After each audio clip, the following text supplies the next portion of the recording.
I want to talk a little bit about situational awareness and the importance of not losing sight of the fact that of the situation you're in, because it could save your life and prevent violence. Sometimes a confidence game, is really only about getting close enough to you to hurt you, and so this is a very dramatic example of that, and a very extreme demonstration of people losing sight of the larger situation and allowing themselves to be conned by someone that clearly means them harm. The outcome of this was that the person was stabbed, but I believe both survived. En stege! En stege! Okay. Vad gör du, Mohammed?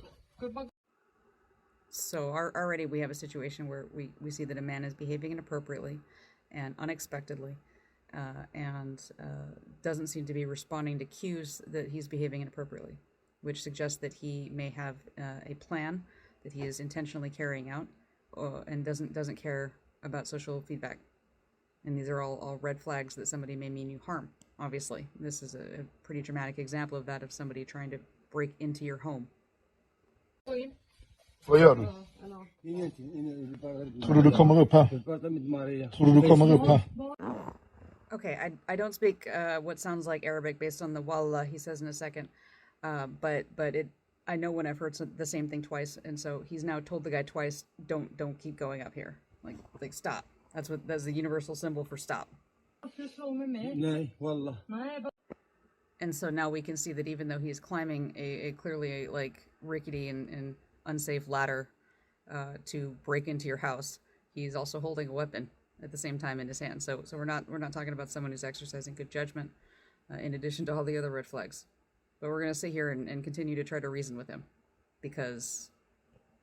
Vad ska du göra då? Jag vill prata med dig, Maria. Vad vill du? Du har redan stått och pratat med mig länge nog. Jag säger jag tycker synd om dig. Gå härifrån. I don't know who needs to hear this, but your hand is actually not a very effective shield, and it will not stop somebody from breaking in. Mohammed, du kommer inte upp här. Du kommer... So Muhammad, regardless of intelligence, understands the concept of deception. And so he is pretending to not have heard the guy, knowing that he can manipulate this guy potentially into repeating himself, and thereby distracting him from the fact that he's trying to get close enough to this guy to stab him with the weapon that we just saw. Inte in i mitt hem. Du kommer inte in i mitt hem, Mohammed. As if this wasn't a clear enough no, now he's physically pushing him back. And you can see in a second, Muhammad's about to make the same play, which is called playing dumb. And you'll see it works a second time. And now Muhammad's about to hit him, and thereby gain access to the house. Du kommer inte in i mitt hem. Muhammad is continuing to engage in conversation by taking his turn, which causes naive people to think, oh, I'm making progress. We're in a dialogue right now. But you can see that Muhammad's clearly on a mission, and so his contributions to the conversation are adjectives of some sort, or wallah, or whatever he just said, which sounded like another sort of like conversational, like, yeah, got it, yep. Because the point is just to take his turn and distract the person from his real goal, which is to get close enough to hit him. Han högg mig med en kniv. Han högg mig med en kniv. Han högg mig med en kniv, en stor köttkniv.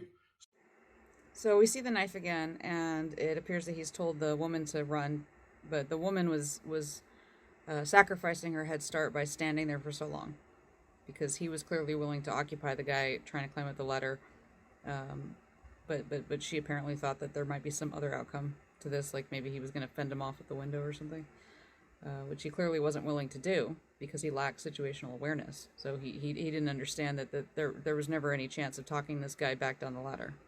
Såg ni det? Du, han krossar glaset med en sten.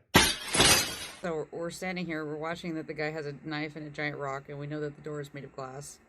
And we're watching him break the glass because... Why? I mean, both of them are just sacrificing their head starts through a lack of situational awareness. You know, they both could have been down and out of the building. Mohammed. I'm only going over this just to in the hopes that it will help somebody.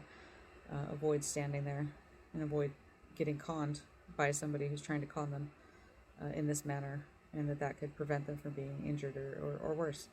And so I don't mean to suggest in any way that it's their fault that they were in that situation or that they ended up injured. It's not. If you survive a situation like that, you won. You did a good job. You did the right thing.